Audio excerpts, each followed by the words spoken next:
구약의 역사를 보면은 이스라엘 백성들이 하나님의 말씀을 듣지 않고 따르지 아니할 때에 하나님은 그들에게 재앙을 내리기도 하시고 외적의 침입을 받게도 하시고 또 외국의 포로로 잡혀가게도 하신 것을 볼 수 있습니다. 그래서 민수기 21장을 보면은 출애굽한 이스라엘 백성들이 하나님을 원망할 때에 불뱀을 보내어 그들을 물게 한 사건이 기록되어 있습니다. 또 요즘 3일 기도회 때 사사기를 공부하고 있는데 이스라엘이 하나님을 떠나서 우상 숭배를 하게 되면은 반드시 그들이 외적의 침입을 받고 있습니다. 그리고 이스라엘 백성들이 계속해서 하나님의 말씀을 거역하는 삶 가운데 있었을 때에 종국에 가서는 그들이 바벨론의 포로로 잡혀갔습니다. 그러고 보면은 하나님은 지금도 성경 말씀으로 말씀하고 계시지만 그 말씀대로 시행되지 아니할 때에 어떤 사건을 통하여 우리에게 말씀하신다고 볼 수 있습니다. 지금 노태우 대통령의 비자금 사건이 나라 안팎을 온통 들끓게 하고 있습니다. 그런데 이것은 비단 이 사건 하나만의 문제는 아니라고 보여집니다. 하나님은 그동안에 계속해서 수많은 사건들을 통하여 무엇인가 우리들에게 경고하시며 말씀하고 계셨는데 우리가 그 사건들 속에 들어있는 하나님의 음성을 듣지 못함으로 인하여 오늘 여기까지 왔다고 여겨지는 것입니다. 좀 진부한 느낌은 듭니다만은 문민정부 들어서 일어난 사건들 가운데 대형 사고만을 줄여봅니다. 93년 3월에 구포열차 전복사고로 78명이 사망했습니다. 7월에는 전남 해남에서 아시아나 항공기가 추락하여 66명이 사망했습니다. 그리고 10월에는 전북 무안에서 서해리오 침몰 사고로 인하여 292명이 사망했습니다. 94년에 들어서는 10월에 성수대교가 무너져 내렸고 12월에는 서울 아현동에서 도시가스가 폭발했습니다. 그리고 올해 95년 4월에는 대구 지하철 공사장에서 가스가 폭발하여 101명이 사망하더니 6월에는 삼풍백화점이 무너져 내림으로써 450여 명 사망해 250여 명이 실종되는 대참사가 발생되었습니다. 그러다가 지금은 이러한 사고와는 전혀 다른 내용의 사고가 터졌습니다. 사람은 한 명도 죽지 않았습니다. 그러나 이번 비자금 사건이 우리에게 주고 있는 그 영향과 비중과 메시지는 앞에서 언급된 사건들 못지않게 큽니다. 어떤 분이 일간신문에 다음과 같은 칼럼을 썼습니다. 창피해서 못 살겠다.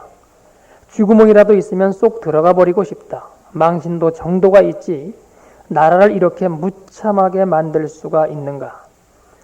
대통령은 나라와 국민의 프라이드를 지켜줄 의무가 있다. 그런데 그런 자리에 있었던 인물이 두 손 싹싹 빌며 죽으라면 죽겠다며 무릎을 꿇었다. 그것도 밀리고 밀리던 끝에 할 수 없이. 그러면 그 나라에서 살아온 국민의 처지와 신세는 뭐였다는 말인가. 지금 이 사건으로 사람은 한 명도 죽지 않았습니다마는 이 칼럼니스트의 말대로 이 사건이 갖는 의미는 어떤 의미에서는 수많은 사람들의 죽음보다 더 큰 의미가 있다고 보여집니다.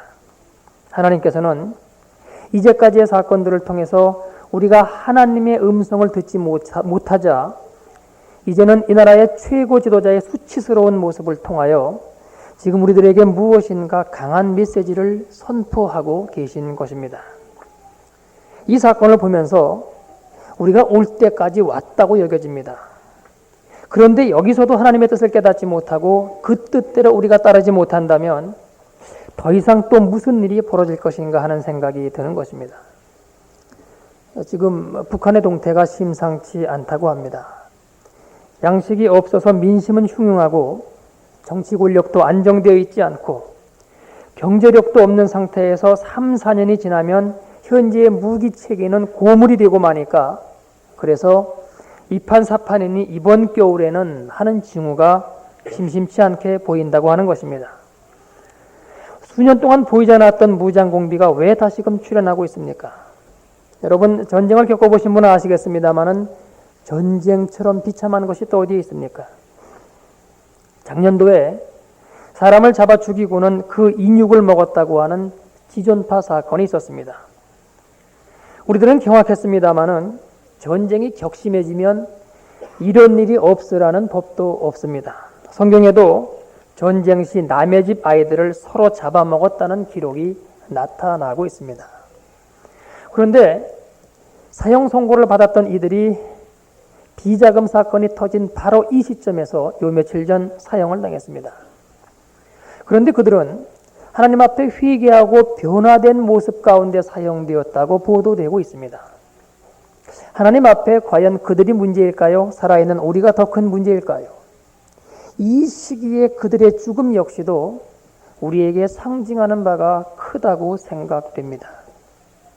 하나님이 이스라엘 백성들에게 말로 안 되니까 실제 상황을 통하여 촉구하고 계신 내용이 무엇입니까? 회개하고 내게로 돌아오라는 것입니다. 그리고 이것은 하나님을 모르는 이방인들을 향하여 촉구하신 것이 아니라 하나님을 알고 믿는다고 하는, 그러나 실제로는 그 겉모양만 있었던 이스라엘 백성들을 향해서 촉구하셨던 내용입니다. 지금 이 비자금 사건이 노태우 씨의 문제입니까? 그는 하나의 징표로서 하나님에 의해 사용되고 있을 뿐입니다. 하나님은 지금 믿는다고 하는 우리에게 그를 통하여 실제 상황으로 말씀하고 계신 것입니다. 이제까지 터졌던 모든 대형 사건들 속에 믿는 자들이 주연이든 조연이든 항상 끼어 있었습니다. 그러나 지금의 이 비자금 사건에는 그런 것 같지 않습니다. 그러면 우리가 안심할 일일까요? 아닙니다. 이제까지의 대형 사건들 속에 믿는 자들이 끼어 있었던 것이 바로 우리들을 향하여 직접 경고의 말씀을 던지신 것이라면 믿지 않는, 그러나 우리나라의 최고 지도자였던 대통령이 이 불의한 일의 주인공이 되어 있다는 것은 앞에 있었던 사건들을 보면서도 너희 믿는 자들이 먼저 회개하고 하나님께로 돌아오지 않고 있으니, 그렇다면 이 나라 이 민족 모두에게 하나님의 징벌이 가해질 수도 있다는 의미로 해석되는 것입니다. 문제는 누구입니까? 그도 아니요, 이제까지 대형 사건을 터뜨렸던 그들도 아니요, 믿지 않는 세상 사람들도 아닙니다. 문제는 믿는다고 하는 우리들입니다. 대통령이라는 그 자리가 우리와 어떤 상관이 있습니까? 우리는 이 모든 정치 권력과는 거리가 먼 위치에 있는 사람들입니다. 그러나 만일에 우리에게도 이와 같은 정치 권력에 가까이 갈 수 있는 기회가 주어졌더라면, 그래서 어찌어찌 하다 보니 대통령직에 출마할 수 있는 길이 열렸고 또 출마하면 당선될 수도 있는 그런 가능성이 농후했다고 하면은 여러분은 어찌했을 것 같습니까? 기회가 주어지지 않아서 그렇지 이 자리는 누구라도 허락되기만 한다면 차지하고 싶은 자리가 바로 대통령의 자리입니다.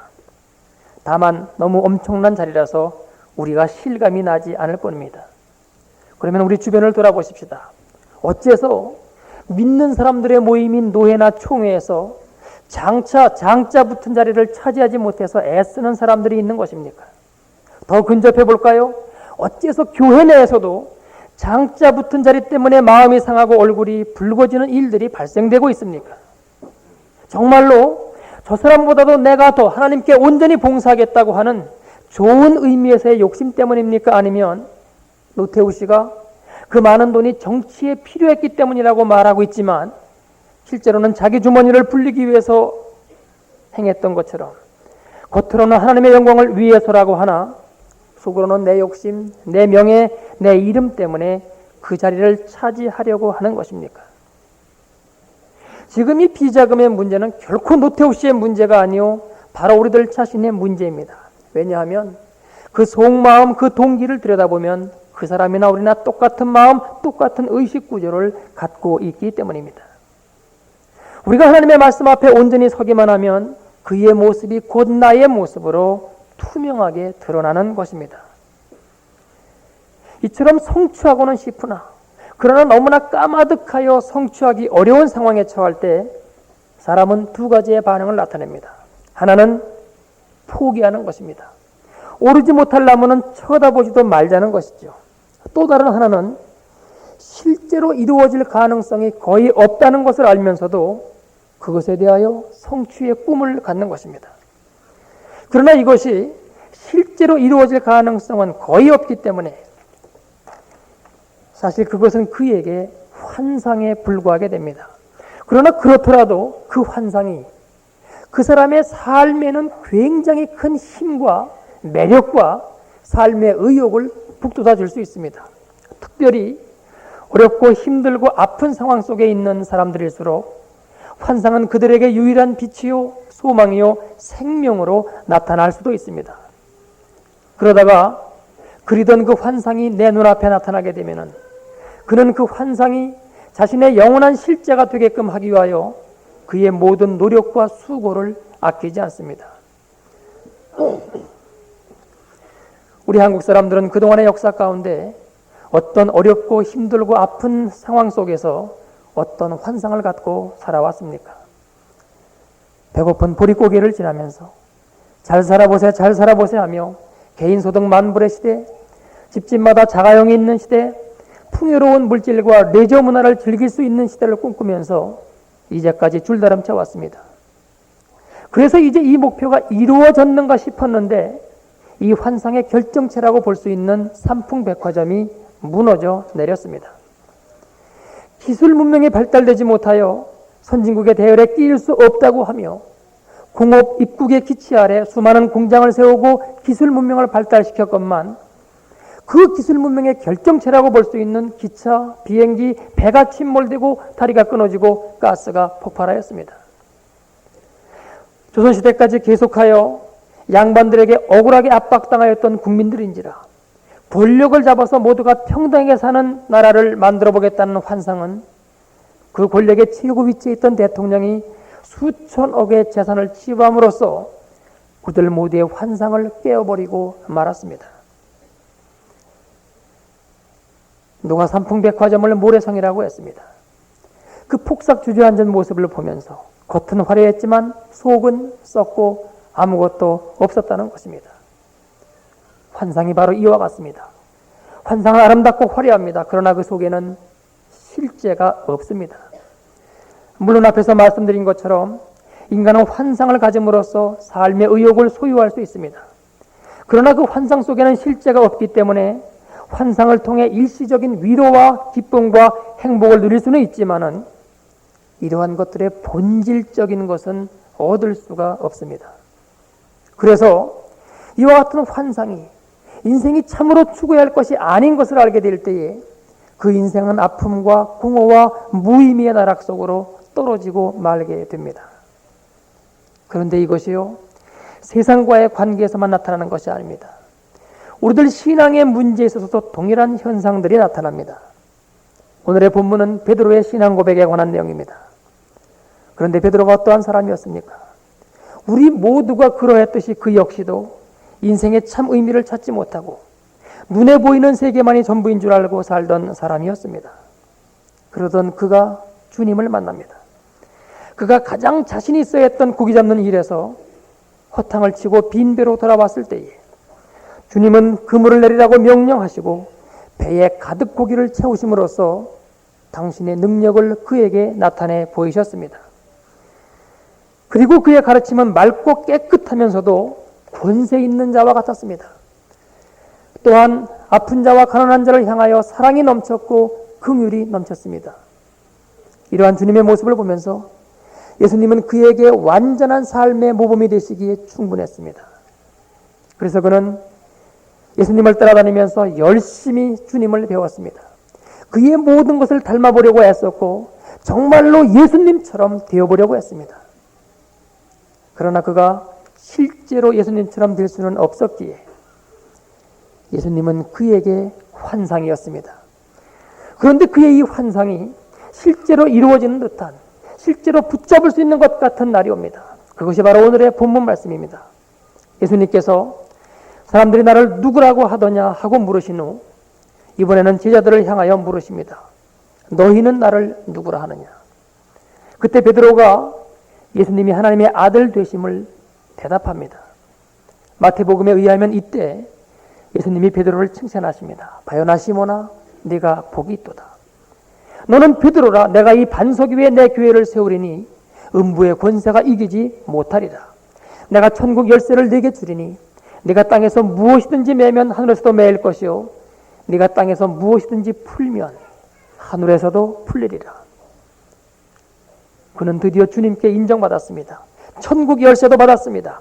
그가 매고 푸는 대로 하늘나라에서도 이루어진다고 하는 대단한 약속 또한 받았습니다. 베드로가 얼마나 황홀했겠습니까? 그런데 예수님은 그 뒤를 이어서 곧바로 다음과 같이 말씀하심으로써 그의 그 금빛 찬란한 환상은 허물어지기 시작합니다. 22절을 보면은 가라사대 인자가 많은 고난을 받고 장로들과 대제사장들과 서기관들에게 버림받아 죽임을 당하고 제3일에 살아나야 하리라. 아니 죽은 자를 살려내었던 이 능력의 하나님의 아들이 고난을 받고 잡히고 죽어야 하다니요. 어디 이것이 될 법이나 한 말입니까? 그러나 이것은 환상이 아니라 실제였습니다. 그래서 베드로의 환상은 이 실제 앞에 무너져 내리기 시작합니다. 비록 그가 약속을 받았지만 그가 십자가를 지지 않고 그 천국 열쇠를 소유할 수 있었겠습니까? 그가 하나님의 뜻에 순종하지 않았으면서 그가 풀고 매는 대로 하늘에서도 그리 되었겠습니까? 그러면 왜 예수님은 베드로에게 처음에는 그의 환상이 되셨다가는 그 다음에 허무셨을까요? 환상만 갖고는 베드로를 진실로 구원할 수 없고 참된 천국의 기쁨을 맛보게 할 수 없기 때문이었습니다.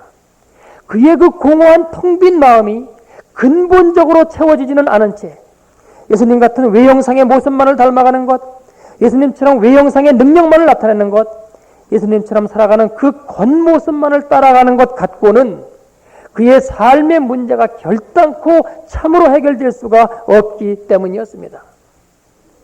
그 속사람이 변화되지 않는 한, 그 속사람이 하나님의 것으로 채워지지 않는 한, 그 속사람이 하나님의 은혜 속에 실제로 들어가지 못하는 한, 이 모든 것들은, 이 모든 외적인 것들은 환상에 불과할 뿐이지 실제가 될 수 없다는 것입니다. 그런데 여러분, 이것이 비단 베드로만의 문제입니까? 우리들은 어떻습니까? 예수 믿고 구원받았다고 하는 우리들이 그 후에 추구하는 것이 무엇입니까? 계속해서 십자가 앞으로 나아가는 삶입니까? 아니면 그분의 능력과 그분의 은사와 그분의 사역, 그래서 예수님의 인격의 본질보다는 그의 외적 능력에 더 관심을 갖고 있는 삶입니까?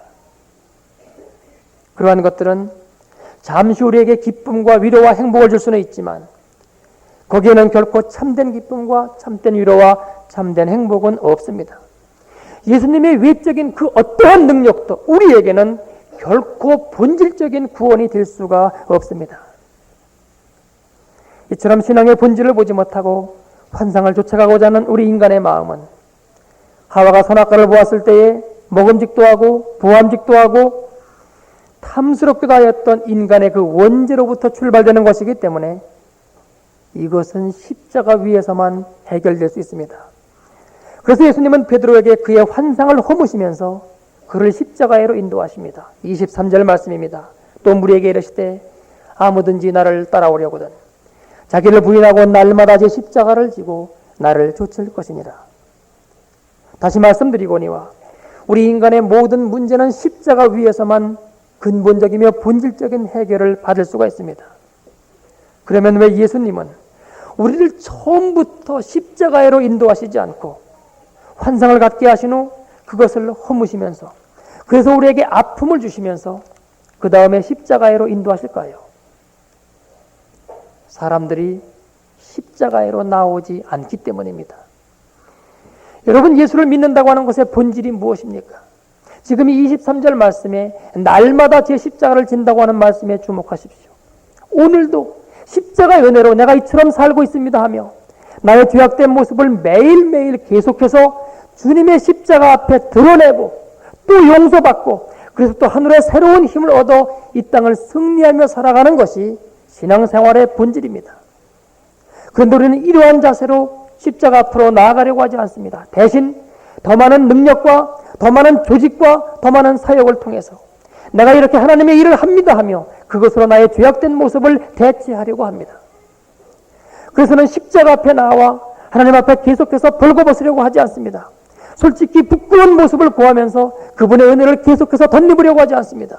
그분의 십자가가 아니면 오늘도 나는 더러운 존재일 수밖에 없다는 우리의 이 비천한 모습을 하나님 앞에 나타내 보이기를 이제는 싫어합니다.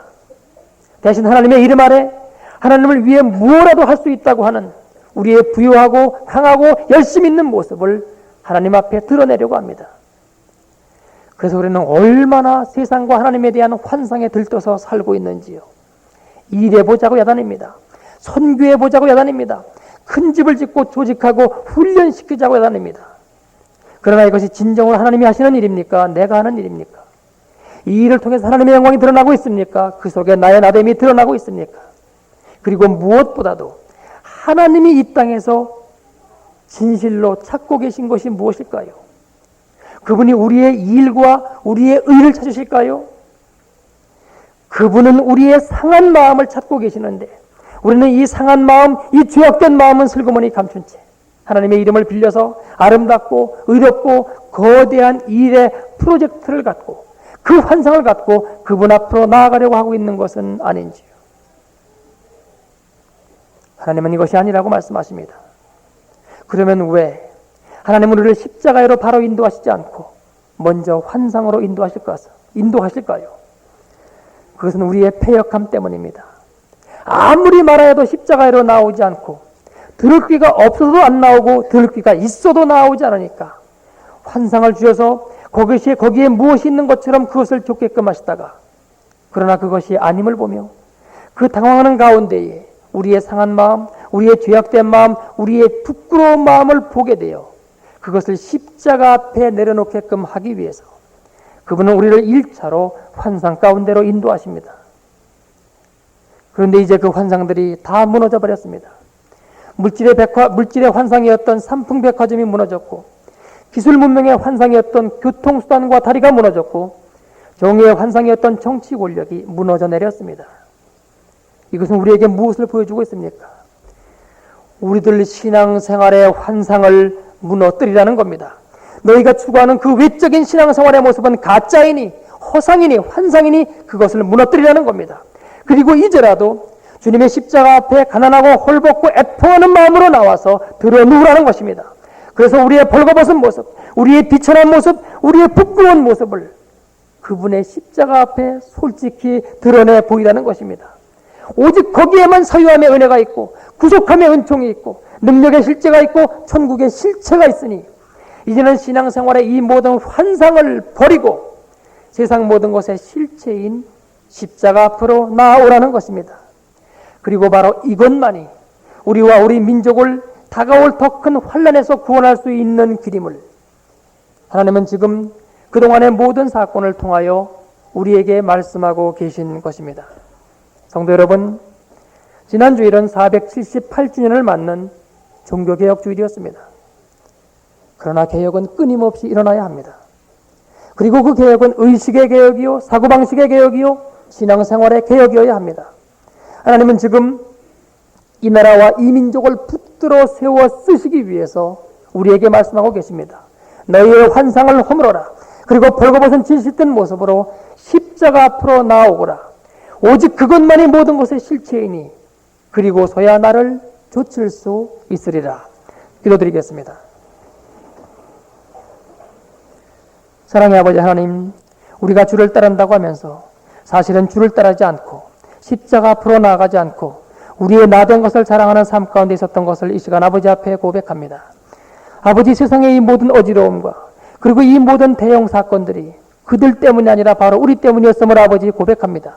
우리를 통해서 아버지 그들을 구원하고자 하시오매 우리를 하여금 먼저 아버지 앞에 계속해서 십자가 앞으로 나아갈 수 있기를 원하옵고 그 가운데 우리의 상한 마음, 죄악된 마음, 부끄러운 마음을 모두 내려놓고 주님의 사유함을 받아 진실된 천국을 누리며 이 땅에 하나님의 나라를 확장할 수 있도록 인도하여 주옵소서.